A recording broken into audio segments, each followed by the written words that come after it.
মুসলমান কলিজার টুকরা ভাইরা, আল্লাহর নবী সাহাবী হযরতে আবু তালহা রাদিয়াল্লাহু তাআলা আনহু, আর একজন নবী সাহাবী হযরতে খালিদ বিন ওলীদ রাদিয়াল্লাহু তাআলা আনহু যুদ্ধের ময়দানে গেলেন। আল্লাহর নবী সাহাবী খালিদ বিন ওলীদ যুদ্ধের ময়দানে হাজির।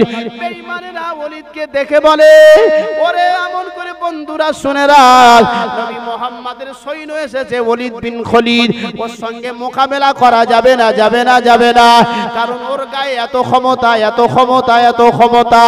এ মুসলমান কলিজার টুকরা ভাইরা, বাবাজিরা আমার, খালিদ বিন ওলীদ যুদ্ধের ময়দানে যুদ্ধ করতে করতে ওই ব্যক্তিটার টুপিটা যুদ্ধের ময়দানে পড়ে গেছেন। আল্লাহর নবী সাহাবী খালিদ বিন ওলীদ টুপিটা খুঁজতে লেগে যায়। সাহাবীরা জিজ্ঞাসা করে, ভাই খালিদ বিন ওলীদ, আপনার কি হলো? আপনি যুদ্ধের ময়দান থেকে চলে আসলেন কেন? আপনি যেন হয়রানি হয়ে যান। আল্লাহর নবী সাহাবী বলতে লাগলেন, ও নবী সাহাবীরা, আমি খালিদ বিন ওলীদ, আমার মাথার টুপিটা হারিয়ে গেছে, এই জন্য আমি যুদ্ধের ময়দান থেকে চলে এসেছি। আল্লাহর নবী সাহাবীর কাছে জিজ্ঞাসা করা হলো, যুদ্ধের ময়দানে টুপি হারিয়ে গেছে, অন্য টুপি তো নিতে পারেন। আল্লাহর নবী সাহাবী বলতে লাগলেন, ভাই, আমার ওই টুপির ভিতরে আল্লাহর নবীর মাথার চুল মোবারকটা ছিল। মানে নবী যখন বিদায় হজে গিয়েছিলেন, আল্লাহর নবী বিদায় হজে যাওয়ার পর মাথাটা নেড়া হতে হয় রে বাবা, হজে গেলে হয় না, কথা বলে। আল্লাহর নবী বিদায় হজে যাবার সময় আল্লাহর নবী যখন মাথাটা নাড়া হলেন, আমি খালিদ বিন ওলীদ অনেক ছলনায় বলনায় আল্লাহর নবীর মাথার চুলটা নিয়ে আমার টুপির সঙ্গে সেলাই করে রেখেছিলাম। এই জন্য আমি যুদ্ধের ময়দানে যখন যাই, আল্লাহর নবীর চুলের বরকতে আমার কোনো বেঈমান অত্যাচার করতে পারে নাই, আঘাত করতে পারে নাই। অথচ আমি কত বেঈমানদের কেটে খণ্ড বিখণ্ড করে দিয়েছি। আর আমি এই জন্য টুপিটা হারিয়ে গেছে বলে আমার মনটা খারাপ হয়ে গেছে। আর আমার রাসূলুল্লাহর মাথার চুলটা টুপির ভিতরে সেলাই করা আছে। আমার নবীর চুলের বিয়াদবি হবে, আমার নবীরও বিয়াদবি হবে। আমি ওলীদ বিন খালিদ, এই জন্য আমি আমার টুপির সন্ধানে এতটা হয়রানি হয়ে পড়েছি। আল্লাহর নবী সাহাবীরা কথাটা শুনবার সঙ্গে সঙ্গে খালিদ বিন ওলীদকে বলতে লাগলেন, আপনার নসিবটা ধন্য হয়ে গেল, আপনার তকদিরটা খুলে গেল। মানে ময়ান নবীর মাথার চুল মোবারকটা আপনার টুপির ভিতরে সেলাই করে রেখেছেন, যার জন্য আল্লাহ রাব্বুল আলামিন আপনার কিন্তু ক্ষমতার অধিক ক্ষমতা বাড়িয়ে দিয়েছেন। আর বাড়িয়ে দেওয়ার কারণে ইসলামের কাছে, শরীয়তের কাছে আল্লাহর নবীর কথা অনুযায়ী আপনি একটা শরীয়তের বীর পলোয়ান হিসাবে আল্লাহ আপনাকে কবুল করে নিয়েছে। জোরে বলেন সুবহানাল্লাহ। এ মুসলমান নওজোয়ানেরা, যুবকেরা, আপনিও সেই মুসলমান।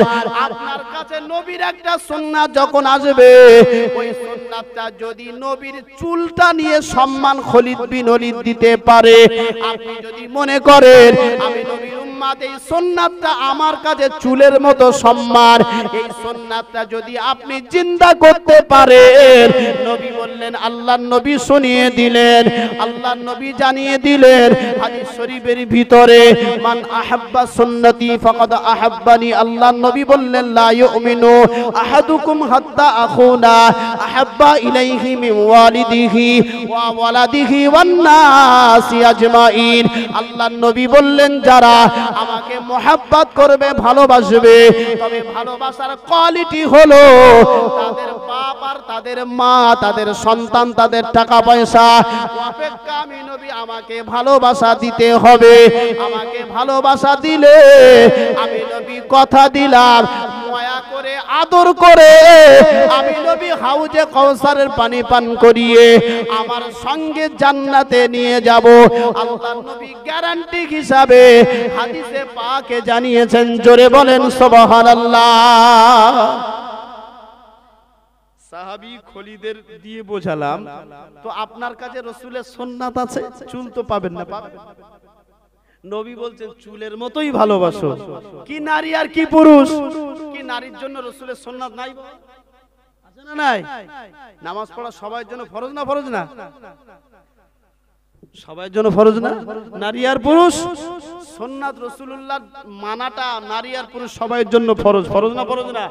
নবী বললেন খালিদ বিন ওলীদ চুলের সম্মানের খাতিরে ইসলামের কাছে যদি এত সম্মানীয় হতে পারে, উম্মাহ তোমার কাছে আমার চুল না থাকলেও তুমি যদি সুন্নাতটা মেনে নাও, আমি নবী কথা দিলাম সঙ্গে করে আদর করে মায়া করে হাউজে কাউসারের পানি পান করিয়ে একই সঙ্গেই জান্নাতে যাব। জোরে বলেন সুবহানাল্লাহ।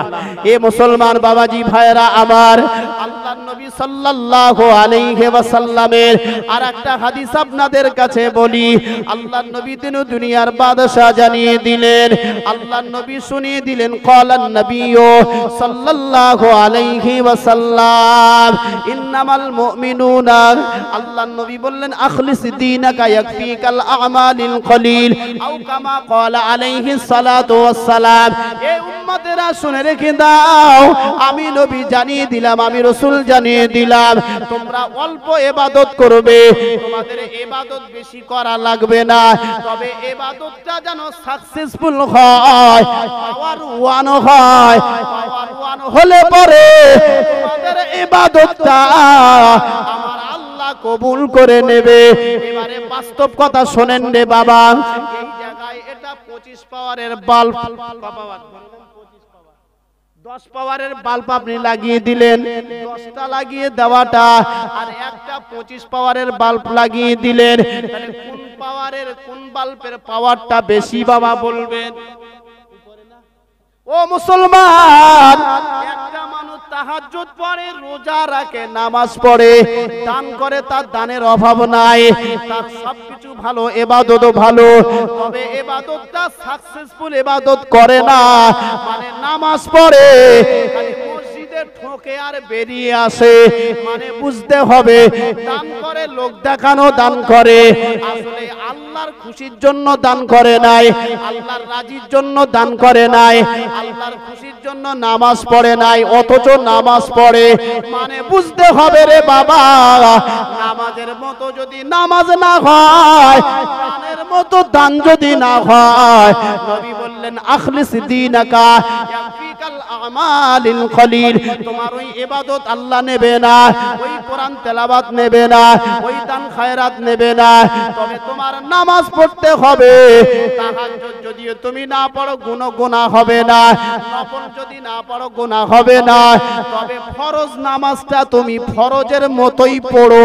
যদি ফরজের মতো না পড়ো, তোমার কিন্তু নামায়ে আমালে গুনাহ লেখা হবে। হবে না? হবে না বাবা? হবে না? সব সময় নামাজ পড়ে, মানে ঠোকে, 3 বার সুবহান রাব্বিয়াল আ'লা, এটা ভালো করে পড়তে হবে, না পড়লে আপনার তাসবিহ হবে না, সিজদা হবে না। সিজদা করাটা একটা ফরজ। ফরজ না ফরজ? রুকু করাটা ফরজ। ফরজ না ফরজ না? ভালো করে রুকু করতে হবে। আপনি একেবারে কাটকাট হয়ে যাচ্ছেন, অথচ রুকু আপনার সহি হচ্ছে না, নামাজ হবে না। নবী বললেন আখলিস দীনাকা ইয়াকফিকাল আমালিল কলিল, উম্মত অল্প ইবাদত কর, তবে ভালো ইবাদতটা কর, সাকসেসফুল 25 পাওয়ারের বাল্বের মতো কর। এক গাড়ি ইবাদত তোর করা লাগবে না, 10টা বাল্ব লাগাতে হবে না, কারণ 10টা বাল্ব লাগিয়ে যত না তুমি আলো পাবে, একটা বাল্ব লাগালেই তার থেকে আরো বেশি আলো পাবে। পাবে না? পাবে না? এই জন্য রাসূল বলেছেন, তোমার সারা রাত ধরে কোরআন তেলাওয়াত করার কথা বলা হয় নাই, তাহাজ্জুদ পড়ার কথা বলা হয় নাই, তুমি আল্লাহর হুকুম ফরজটা ভালো করেই পড়ো, বললে দেখবে ওই ফরজ নামাজ, ওই কোরআন ভালো তেলাওয়াত জান্নাতে নিয়ে যাবে। জোরে বলেন সুবহানাল্লাহ। কিন্তু আমাদের সমাজে কি আছে বাবু? বিশাল নামাজি হাজী সাহেব, অথচ চিটিংবাজের ওষুধ নাই। কথা বলেন না। হাজী সাহেব হজ করেছে, অথচ পরের জমি লোয়ার জন্য গাল দিয়ে নাল পড়ছে। এরকম আছে না? না অনেক ব্যবসাদার ভাই, তাদের তো বলাই হয়েছে। তো মুসলমান বাবাজি, হাজী সাহেব হজ করবেন, টাকা হলে হজ করবেন, তবে পরিবর্তন হয়েই হজ করবেন। নামাজ পড়েন, ভালো করেই পড়েন। এ মুসলমান নওজোয়ান কলিজার টুকরা ভাইয়েরা, আমি বাস্তব কথা বলার পর যদি বুঝে না আসে রে বাবা, কারণ এখন তো সব সুরতালের সময় এসেছে, ভালো সুর দিয়ে বলতে পারলে ভালো লাগবে। আর যদি হাদিস কোরআন নাও বলা যায়, আপনার মনে হবে যা অমুক বক্তা ভালো ওয়াজ করেছে, বাস্তবের সঙ্গে মিলানোটা এটাও কোরআনে আল্লাহ বলেছেন। আল্লাহ বলেন বান্দারে তুই ওয়াজ করবি আমার বান্দার কাছে, তবে হিকমত দিয়ে বলবি যাতে আমার বান্দার মগজে লেগে যায়। আর আমার বান্দার মগজে লেগে গেলে আমার বান্দা তাড়াতাড়ি আমার চিনে নেবে। কথা ঠিক না বে ঠিক? মগজে যদি না লাগে, বাস্তবের সঙ্গে যদি মিল না করাতে পারে, মাথায় লাগবে না। আল্লাহ কোরআন শরীফে বলেছেন যে তোমরা যখন কথা বলবে উত্তম উত্তম কথা বলবে, হিকমত দিয়ে কথা বলবে, যাতে মানুষের মগজে লেগে যায়, শিক্ষিত সমাজ যে এটা তো বাস্তব কথা, এটা আমার মানতেই হবে। এ মুসলমান কলিজার টুকরা ভাইয়েরা, বাবাজিরা আমার, আল্লাহর নবী সাল্লাল্লাহু আলাইহি ওয়াসাল্লাম আর একটা হাদিস শরীফের ভিতরে বললেন, আল্লাহর নবী সাল্লাল্লাহু আলাইহি ওয়াসাল্লাম, হাদিস শরীফটা সম্ভবত আবু হুরায়রা থেকে রওয়ায়াত এসেছে।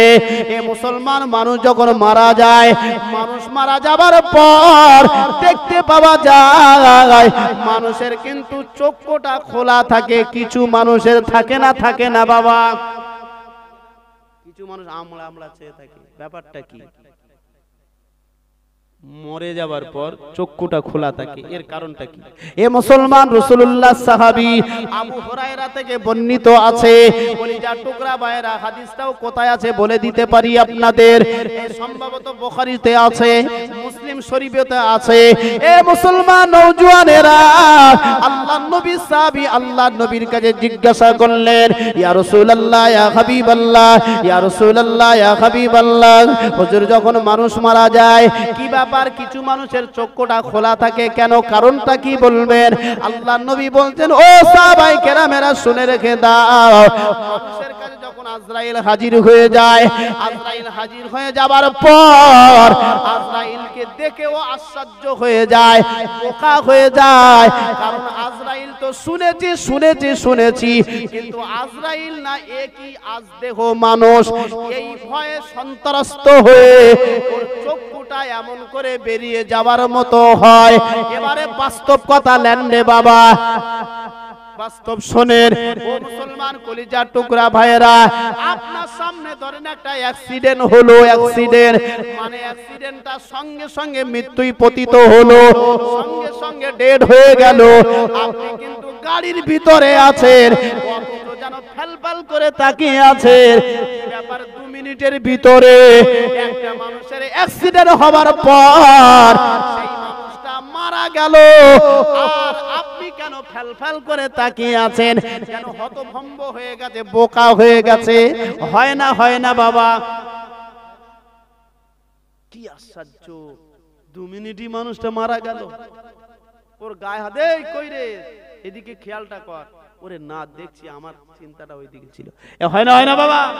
আল্লাহর নবী সাহাবীরা জিজ্ঞেস করলেন, ইয়া রাসূলুল্লাহ, মৃত্যুর সময় কিছু মানুষের মরার পর চক্ষুটা খোলা থাকার কারণটা কি? আল্লাহর নবী বলেন, সাহাবীরা শুনে রাখো, আজরাইল যখন জানটা কবজ করে নেয়, আজরাইল যখন ওর কাছে আসে, ওই ভয়ে সন্ত্রস্ত হয়ে যায়, যার জন্য অবাক নজরে তাকিয়ে থাকে। আর এই তাকানোটাই ওর তাকিয়েই থাকা যায়, তাকানোটাই ওইভাবেই রয়ে যায়। এই জন্য রাসূল সাল্লাল্লাহু আলাইহি ওয়াসাল্লাম বললেন, এটা কোনো ভয়ের কিছু নাই, খারাপের লক্ষণও নাই, খারাপের আলামতও কিছু নাই। তবে বাবা একটা কথা বলা যেতে পারে, হাদিস অনুযায়ী রাসূল সাল্লাল্লাহু আলাইহি ওয়াসাল্লাম বললেন, যারা আল্লাহর হুকুম আর রাসূলের সুন্নাতটা মেনে নেবে, তাদের মরণের সময় বাচ্চা যখন মায়ের কোলে ঘুমিয়ে যায় তখনই মৃত্যু হবে। আর তুমি সারা বছর সারা জীবনটাই মদের গ্লাস তোমার থেকে দূরে যায় নাই, নামাজ তো তুমি পড়োই না, মসজিদে চিনলে না, ওই ব্যক্তিটার মরণ হবে অমনি কষ্ট। এটাও কিছু আলামত বলা যেতে পারে। তো মুসলমান বাবাজি, যে ভয়টা যে মরণের পরে চক্ষুটা কেন এত তাকিয়ে আছে, না জানি বিশাল বড় গুনাহগার। রাসূল সাল্লাল্লাহু আলাইহি ওয়াসাল্লাম বললেন, কিছু মানুষের আলামত ভয়ে হয়ে যায়, আর কিছু মানুষের মরণের সময় ওর ঈমান না থাকার কারণেই আলামতটা বোঝা যায়, যার জন্য চক্ষুটা বেরিয়ে যায়। রাসূলুল্লাহর হাদিস অনুযায়ী বলা হয়েছে, ওর চক্ষুটা আস্তে আস্তে মেলে দেওয়ার কথা, মানে পাতাটা টেনে দেওয়ার কথা। এ মুসলমান কলিজার টুকরা ভাইরা, আল্লাহওয়ালা বন্ধুরা, আল্লাহর নবী সাল্লাল্লাহু আলাইহি ওয়াসাল্লামের সাহাবী হযরতে আবু বকর সিদ্দিক রাদিয়াল্লাহু তাআলা আনহু আল্লাহর নবী আল্লাহ রাসূলের সঙ্গে সম্পর্ক যখন রাসূলুল্লাহ সাহাবী হিসাবে পরিচিতি হলেন, আল্লাহর নবী বললেন, আবু বকর তোমার কাছে একটা কথা বলি, তুমি আমার বিশ্বাস করো, মেনে নাও। তবে কেমন মানা মেনে নিয়েছো বলো? আল্লাহর নবী সাহাবী আবু বকর বলতে লাগলেন, আল্লাহর নবীকে শোনাতে লাগলেন, ইয়া রাসূলুল্লাহ আমি আপনাকে মানি, তবে অমন মানা মানি যেমন মানলে পরে আমার দিলে জায়গা পাবে, আপনার মুহাব্বত আমার দিলে আসবে, আল্লাহর আনুগত্য স্বীকার করতে আমার দিলে আসবে, আমি এইভাবেই মানি। আল্লাহর নবী জানতে চাইলেন, আবু বকর, ও বাবা আবু বকর, আমি তোমার কাছে নবীর পরিচয় দিয়েছি, এই পরিচয় কি তোমার জীবনে কোনোদিন পাও নাই? আল্লাহর নবীর সঙ্গে সঙ্গে কথাটা শোনানোর পর আল্লাহর নবী সাহাবী বলতে লাগলেন, ইয়া রাসূলুল্লাহ আপনি যে নবী, আপনি যে রাসূল, এই পরিচয়টা আমি আজকে পাই নাই, আমি 16 বছর বয়সে আপনি নবী হবেন সেই সময় এই পরিচয়টা পেয়েছি। একবার জোরে বলেন সুবহানাল্লাহ। কথাটা বলেছি এই বোঝানোর জন্য, তো আপনি নবী রাসূল হবেন আজকে পায় নাই, 16 বছর যখন আমার বয়স ছিল তখনই পেয়েছি। তবে কথাটা কেন এখন বলছি? নবী বলছেন, আল্লাহ রাসূল বলছেন, আমি তোমার পরীক্ষা করছি, দেখছি যে তুমি কতটা আমার ভালোবাসো, কতটা আমার মুহাব্বত করো, আনুগত্যই করো। তো আল্লাহর নবী সাহাবী আবু বকর বলতে লাগলেন, ইয়া রাসূলুল্লাহ কতটা আনুগত্য করি আপনি শুনবেন? তো নবী সাল্লাল্লাহু আলাইহি ওয়াসাল্লাম যখন বললেন শুনবো, আবু বকর বলছেন 16 বছর বয়সে শাম দেশে গেছি, শামের পাদ্রী বলছেন, এই আবু বকর তোমার দেশে একটা ছেলে জন্ম নিবে, তার নাম মুহাম্মদ, বাপের নাম আব্দুল্লাহ, মায়ের নাম আমিনা, তুমি হবে তার খলিফা, সে হবে তোমার নবী, কথাটা যেন কাউকে বলবে না, আমি নিষেধ করে দিলাম। আল্লাহর নবী সাহাবী আবু বকর শুনলেন, 16 বছর থেকে 37 বছর, নবীর তখন 40 বছর বয়স হলো। আল্লাহর নবী আল্লাহর সঙ্গে কথোপকথন করলেন, চলে আসলেন সকালবেলা ফজরের নামাজ পড়ে, একেবারে যেন রাসূল নূতন পোশাক পরে আছেন, জোরে বলুন সুবহানাল্লাহ। আল্লাহর নবী যেন এই মুহূর্তে নূতন পোশাক পরে ঘর থেকে বার হলেন, আবু বকরকে ডেকে বলছেন, আবু বকর তোমার একটা কথা বলি। তো আল্লাহ রাসূল সাল্লাল্লাহু আলাইহি ওয়াসাল্লাম বলতে লাগলেন, কি কথা বলবেন বলুন? এই সময় বলতে লাগলেন যে, আবু বকর আমি যে নবী, তুমি যে আমার মহব্বত করো, ভালোবাসো, এটা তুমি কোথায় পেয়েছো? তো আল্লাহর নবী বলার সঙ্গে সঙ্গে বলছেন, আমি কোথায় পেয়েছি আপনাকে বলবো? তো আল্লাহর নবী বলছেন, আল্লাহ রাসূল বলছেন, তোমার বলতে হবে না, আমি বলবো। তো আল্লাহর নবী সাল্লাল্লাহু আলাইহি ওয়াসাল্লাম বলছেন, আবু বকর তোমার কি মনে নাই সেই 16 বছর বয়সে শামের পাদ্রী ডেকে পিঠে হাত রেখে বলেছিল, আবু বকর তোমার বংশে একটা ছেলে জন্ম নেবে, তার নাম হবে মুহাম্মদ, সে হবে তোমার নবী, তুমি হবে তার খলিফা, আমি শামের পাদ্রী বলছি, কথাটা যেন কাউকে বলো না। কে বলছেন? শোনাচ্ছেন। আর আবু বকর অবাক নজরে, যেমন মৃত্যু ব্যক্তি মরণের সময় তাকিয়ে থাকে, তো সেইভাবে যেন ভম্বলা হয়ে গেছেন আবু বকর, অবাক নজরে তাকিয়ে আছেন। আল্লাহর নবী বলছেন, এই বলার সঙ্গে সঙ্গে হযরত আবু বকর সিদ্দিক রাদিয়াল্লাহু তাআলা আনহু করলেন কি, নবীকে বুকের ভিতরে জড়িয়ে কপালে একটা চুমা দিয়ে বললেন, ইয়া রাসূলুল্লাহ আপনি তো সেই মুহাম্মদ, আপনি তো সেই নবী, আর আমিও তো আপনার সেই খলিফা, আপনি তাড়াতাড়ি কলেমা পড়িয়ে দেন, জোরে বলেন সুবহানাল্লাহ। মুসলমান হয়ে যাবার পর আল্লাহর নবী কলেমার দাওয়াত দিলেন 3 বছর। এটার সঙ্গে মিল হয়েছে বাবু? 3 বছর কলেমার দাওয়াত দিলেন। নবীর হাতে 39 জন কলেমা পড়া সাহাবী হলো, আবু বকরকে নিয়ে 40। হযরত আবু বকর সিদ্দিক রাদিয়াল্লাহু তাআলা আনহু 40 জনের কাফেলা নিয়ে, হযরত আবু বকর বলছেন, হুজুর আর গোপনে গোপনে কিছু করা যাবে না, প্রকাশ্য এবারে কলেমার প্রচার করব। তো আল্লাহর নবী বলছেন, অসম্ভব, বর্তমান পরিস্থিতি খারাপ, এখন আপনি যদি বলেন বাবরি মসজিদের হয়ে আমি কথা বলবো, কেন সুপ্রিম কোর্ট রায় দিল ওই জায়গায় মন্দির হবে না মসজিদ হবে, আপনাকে কিন্তু খবর আছে, আপনার খবর আছে না নাই? খবর হবে না? সুপ্রিম কোর্টের উপর আপনি কথা বলবেন, খবর হবে। তবে আপনার একটা করণীয় আছে, আল্লাহর কাছে আপনি জানাবেন, আল্লাহর কাছে দোয়া চাইবেন, আল্লাহ তুমি বেঈমানদের শেষ করে দাও, এই যে মসজিদ ভেঙে মন্দির হবে এর ফয়সালা তুমি করে দাও। জোরে বলুন সুবহানাল্লাহ।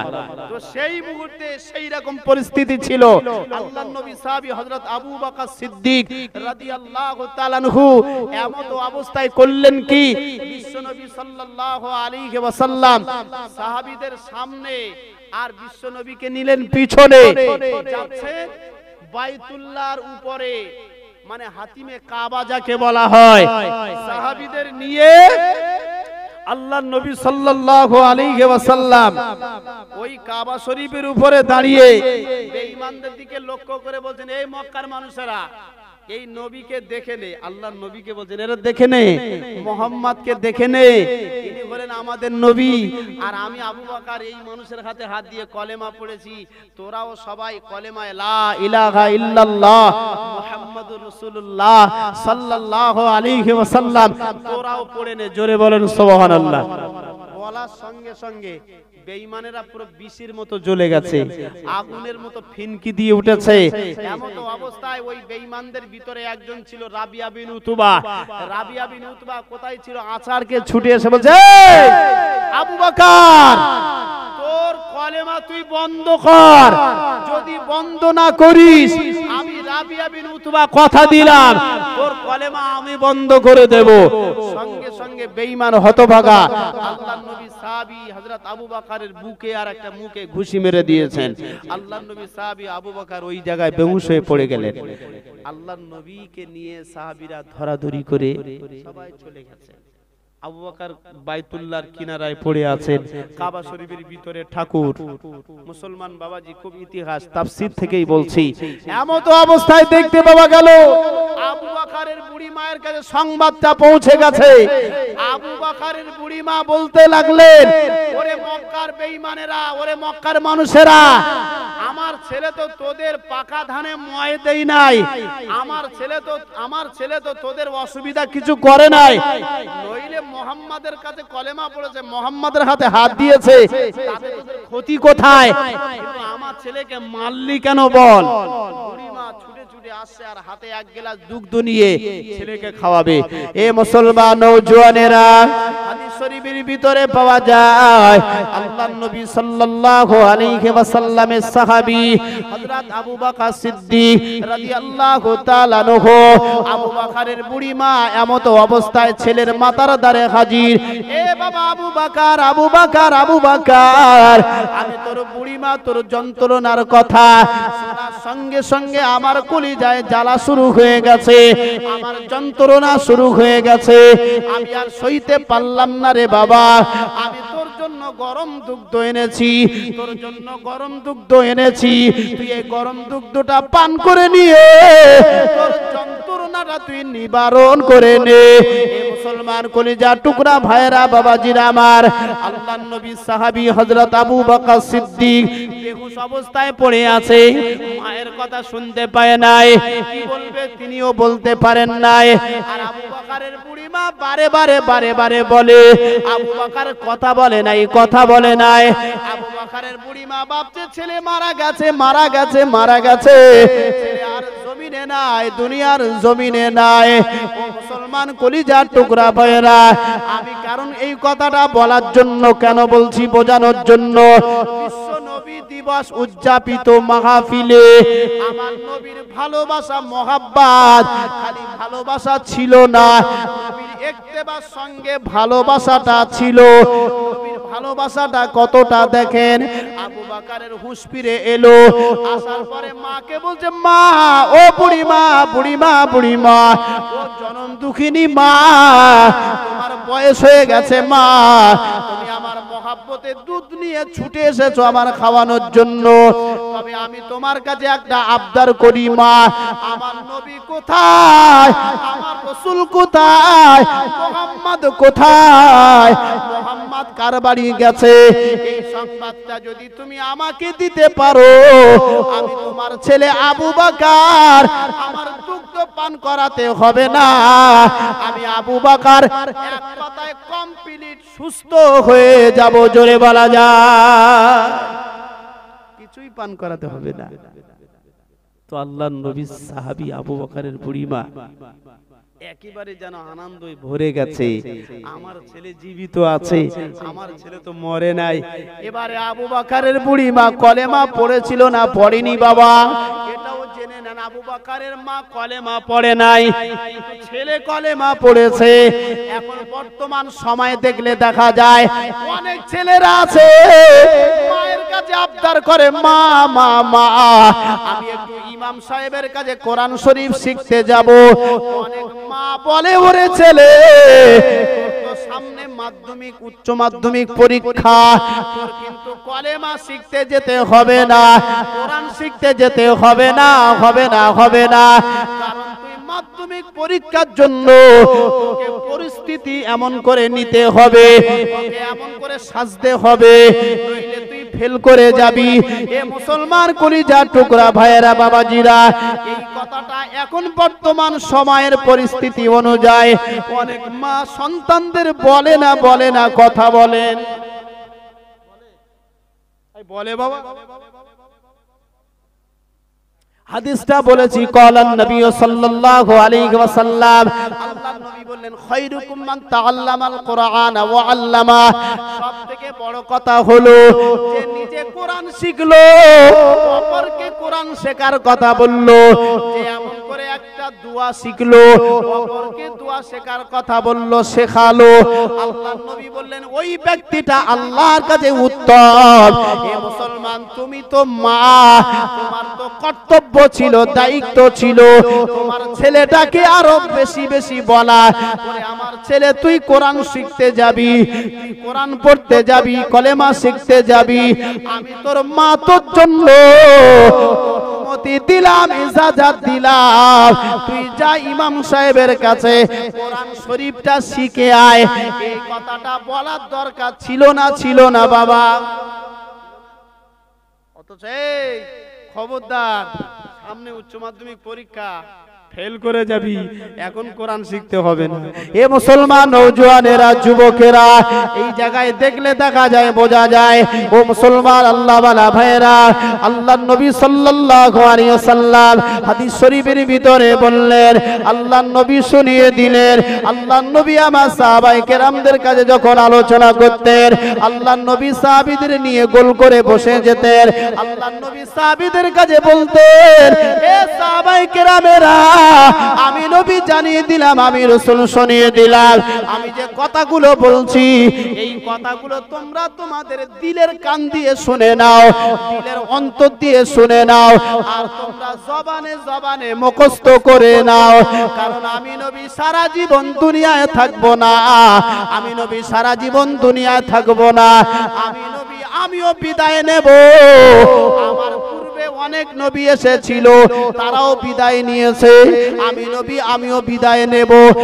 সাহাবায়ে কেরামেরা, তোমরা তোমাদের দিলের কান দিয়ে শুনে তোমরা মুখস্থ করে নিবে, আর তোমাদের মুখস্থটাই হবে তোমাদের আখিরাতের পুঁজি, আখিরাতের ব্যবসার পুঁজি। এমন করে আখিরাতের পুঁজি কামাতে গেলে সাহাবায়ে কেরামেরা নীরব নিথর নির্জনে বসে তোমাদের মুখস্থ করা লাগবে। ও মুসলমান বাবাজি আমার, তাহলে নবী যদি সাহাবীদের কাছে এই কথাটা বলেন, তবে আল্লাহর নবীর সাহাবী, আল্লাহর নবী সাহাবীদের কাছে এই ওসিয়াত করে যান, আপনি মহিলা হিসাবে আপনি তো সেই নবীর উম্মত, আপনার সন্তানদের কিভাবে বাধা দিতে পারেন?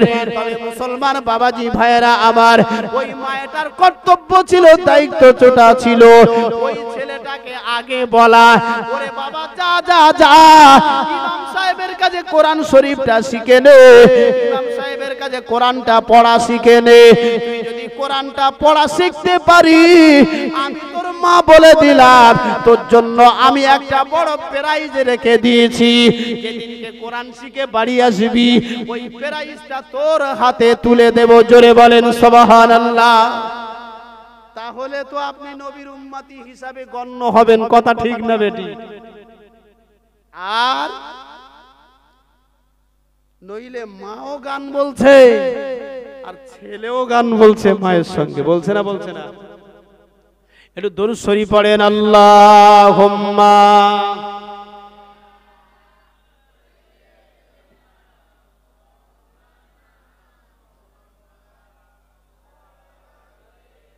এই তোমার এইগুলো বন্ধ করা যাবে?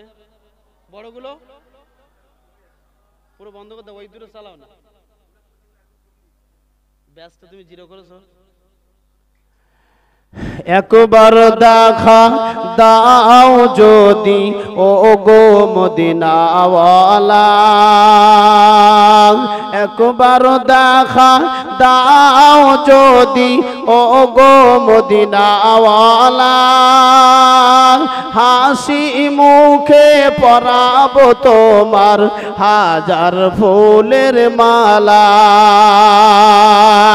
একবার দেখা দাও যদি ও গো মদিনাওয়ালা, হাসি মুখে পরাবো তোমার হাজার ফুলের মালা।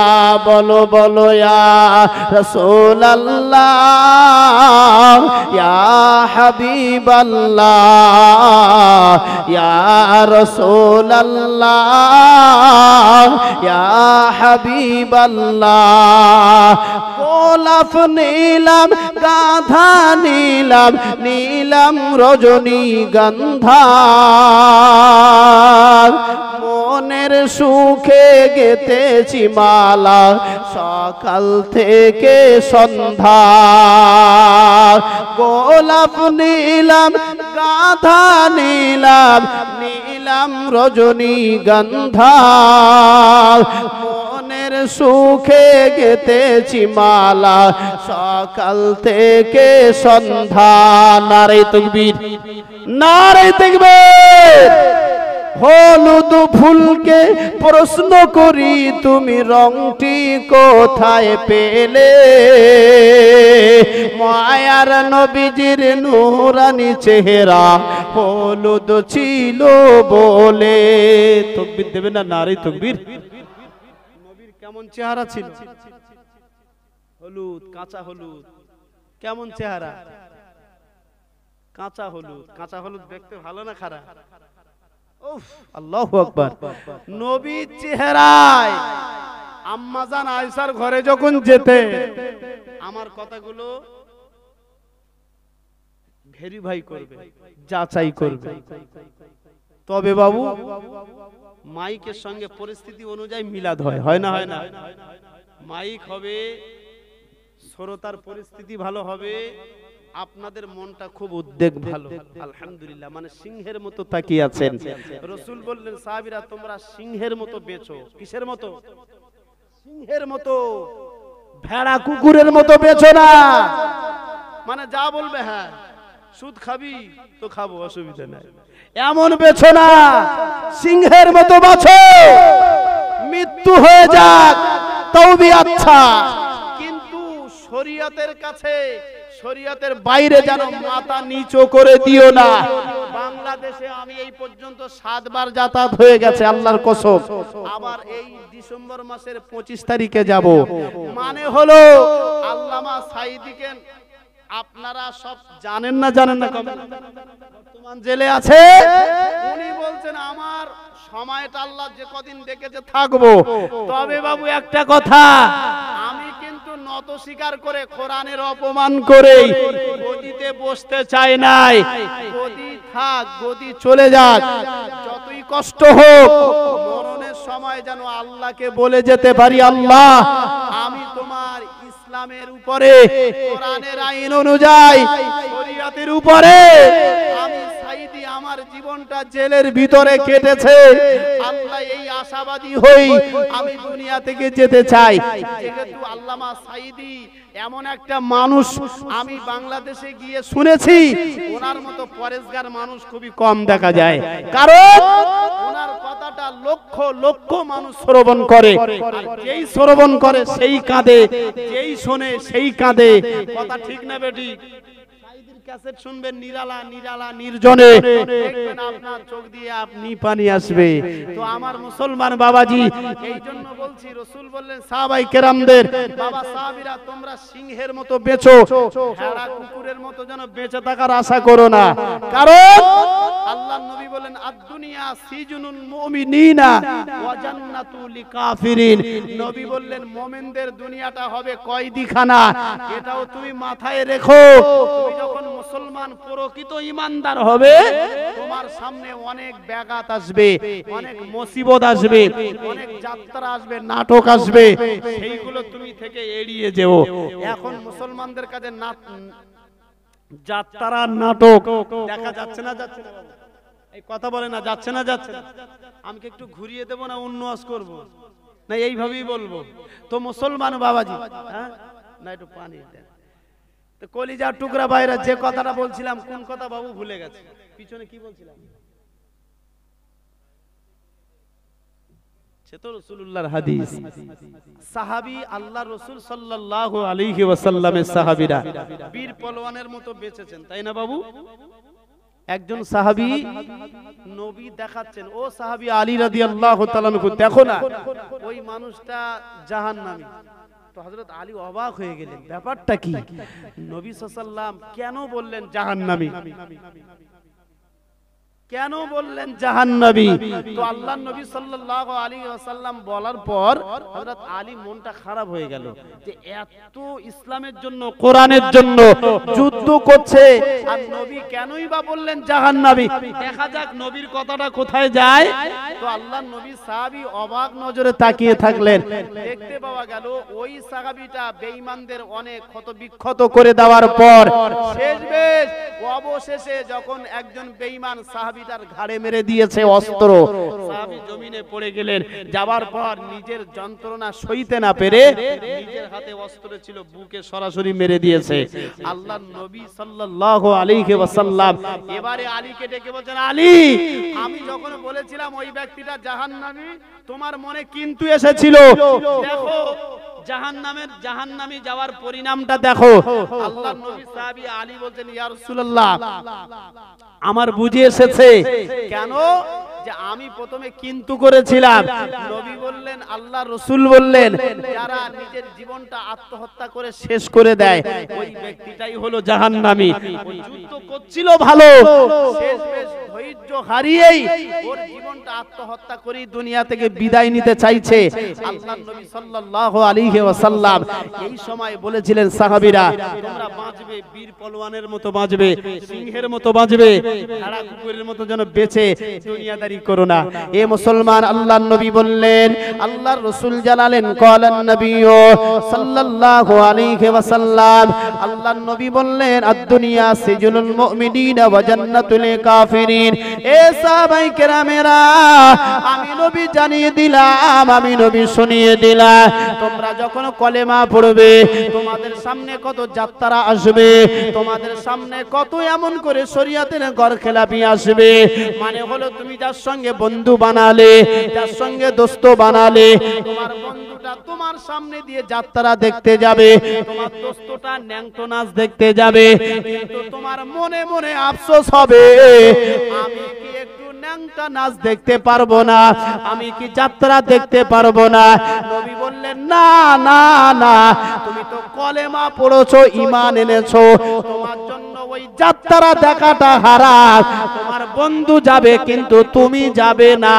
এটাই তো মুসলমানের জন্য এই দুনিয়াটা হলো কয়দিখানা, ঠিক না বেটি? এই তো কয়দিখানা। এ মুসলমান বাবাজিরা, আমি আপনাকে বোঝাতে চাইছি, তাহলে নবী বললেন, ঈমানদার ইমানদারের জন্য দুনিয়াটা হলো কয়েদিখানা। আল্লাহর নবী বললেন ইমানদারের জন্য দুনিয়াটা হলো কয়েদিখানা। কেমন কয়েদিখানা রে বাবা? আল্লাহর নবী বললেন বাবা সাহাবীরা শুনে রেখে দাও, এমন একটা সময় আসবে, এমন একটা সময় আসবে তোমার মুখে দাঁড়িয়ে তোমার বন্ধু বান্ধবেরা তারা সবাই ঠাট্টা বিদ্রুপ করবে। ওরে আব্দুল্লাহ, আব্দুর রহমান, তোর তো দাড়ি রাখার বয়স হয় নাই, কেন তুই দাড়িটা রেখেছি বল? এটাও তোমাকে সহ্য করে নিতে হবে।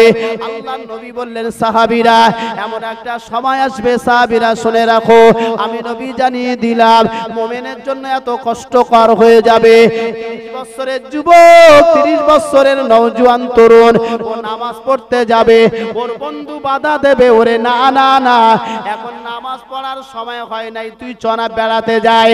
এ মুসলমান কলিজার টুকরা ভাইরা, নবী বললেন তোমার ওই বাধাটা উপেক্ষা করে নামাজে যেতে হবে, ওই বাধাটা উপেক্ষা করে তোমার মুখে দাড়ি রাখতে হবে। এর জন্য তো তোমার দুনিয়াটা হলো কয়েদিখানা। তাহলে তোমার মুসলমান হওয়ার জন্য, ইমানদার হওয়ার জন্য তোমাকে বন্ধুও ত্যাগ করতে হবে, আত্মীয় স্বজনও ত্যাগ করতে হবে। তবে আল্লাহর কোরআনেও জানিয়েছেন ইয়া আইয়ুহাল্লাযীনা আমানুত্তাকুল্লাহ, হে ঈমানওয়ালারা মুমিনেরা, তোমরা যারা ঈমান এনেছো, ঈমান এনেছো, আমানুত্তাকুল্লাহ, তোমরা ভয় করবে আমি আল্লাহ, আমার আমার আমার সাদিকিন। এবং তোমরা যদি দোস্ত বানাতে হয়, তোমাদের দুনিয়ায় বন্ধু বানাতে হয়, আত্মীয় বানাতে হয়, জামাই বানাতে হয়, ভাই যদি বানাতে হয়, তোমরা জানো চিটিংবাজের সঙ্গে সম্পর্ক করো না, ধোঁকাবাজের সঙ্গে সম্পর্ক করো না, তোমরা নামাজি পরেশগার থেকে সম্পর্ক করো। এটাও আমার আল্লাহ কোরআনে বলেছেন। এ মুসলমান এখন দেখলে দেখতে পাওয়া যায় সমাজের পরিস্থিতি এত খারাপ, মেয়ের বিয়ে দেবে, মেয়ের বিয়ে, এই মেয়ের বিয়ের জন্য জামাই ঠিক করে, ও এমন করে এয়ারপোর্টে চাকরি করে, ও দিল্লি সুপারমার্কেটে চাকরি করে, ও খবর নেয় না ওই ছেলেটার মুখে দাঁড়িয়ে আছে কিনা, ওই ছেলেটা নামাজ পড়ে কিনা। আল্লাহর নবী বললেন ঈমানদারের সঙ্গে সম্পর্ক করতে আমার আল্লাহ কোরআনে বলেছেন, তোমাদের যদি মেয়ে বিয়ে দিতে হয় পরেশগার নামাজি ছেলের হাতে মেয়েটা তুলে দিও। এটাও আল্লাহর কোরআনের আইন, ঠিক না বেটি? এই খোঁজে না, খোঁজে না, চাকরি করে, দামি চাকরি, বোর কাছে আলোচনা করছে, তাই তো বিউটিকে তো বিয়ে দিতে হবে, বিউটি তো এমএ পাস করেছে, ছেলে তো বিউটির মতো পাচ্ছি না, তো একটা ছেলে মিলেছে, ছেলেটা চাকরি করে, তবে দাঁড়িয়ে দাঁড়িয়ে পেশাব করে গরুর মতো, দেওয়া যাবে? তো স্ত্রী বলছে কোনো অসুবিধা নেই, চাকরি তো করে, 70,000 টাকা বেতন, আমার বিউটির প্রতি সপ্তাহে দামি দামি শাড়ি কিনে দেবে। ভাষাটা খুব খারাপ হয়ে যাচ্ছে, এই খারাপ হচ্ছে। এই ওয়াজটা আপনারা শুনছেন, আল্লাহর কসম আমার এই মুহূর্তে 10 লক্ষ ভক্ত আছে, কত বলেছি? ইন্টারনেটে সার্চ করেন। তবে ওয়াজ আপনাদের কাছে ঠিক করতে পারছি না গুছিয়ে, মাইকের পরিস্থিতি অনুযায়ী। তবে মাইক ভালো, সবাইয়ের সঙ্গে সব মাইক সেটিং হয় না। তো আমার মুসলমান বাবাজি, এই ওয়াজটা 10 লক্ষ মানুষের কাছে পৌঁছাবে, তো এই জন্য কথাটা বললাম। ও বিউটির প্রতি সপ্তাহে 2000 টাকা দামের শাড়ি পরানোর জন্য স্বামীর কানে ফুসফুস করে বলছে, স্বামী মেয়েটার যদি উপযুক্ত জামাই না হয় তাহলে গ্রামের মানুষ গ্রামারটা বলবে যে মেয়েটা শিক্ষিত করলো বটে, তবে চাকরিজীবীর হাতে তুলে দিতে পারলো না। এই সমাজ কেন এত খারাপের দিকে? গজব কেন? মসজিদ ভেঙে মন্দির করবে কেন? এ পাওয়ার কে দিয়েছে? মানে বুঝতে হবে। আল্লাহ রাব্বুল আলামিন বললেন বান্দা তোর উপরে গজব দেব, তবে একটু রয়ে সয়ে দেব, আস্তে আস্তে দেব। দিল তো শেষ, দিলে শেষ হবে না, শেষ হয়ে যাবি, ক্ষয় হয়ে যাবি। পরিবর্তন করার জন্য গজব দিলাম। আল মদিনা ট্যুর এন্ড ট্রাভেলসে আপনাকে স্বাগত। বিশ্বস্ত প্রতিষ্ঠান, অভিজ্ঞ মুআল্লিমের অধীনে সঠিকভাবে হজ করতে চান? পবিত্র মক্কা মদিনায় ইসলামের ঐতিহ্যবাহী নিদর্শন পরিদর্শন ও জিয়ারত করতে চান, তাহলে আর দেরি নয়। আল মদিনা ট্যুর অ্যান্ড ট্রাভেলসে হজ ও ওমরার অগ্রিম বুকিং চলছে। আজই যোগাযোগ করুন স্ক্রিনে দেওয়া এই নাম্বারে।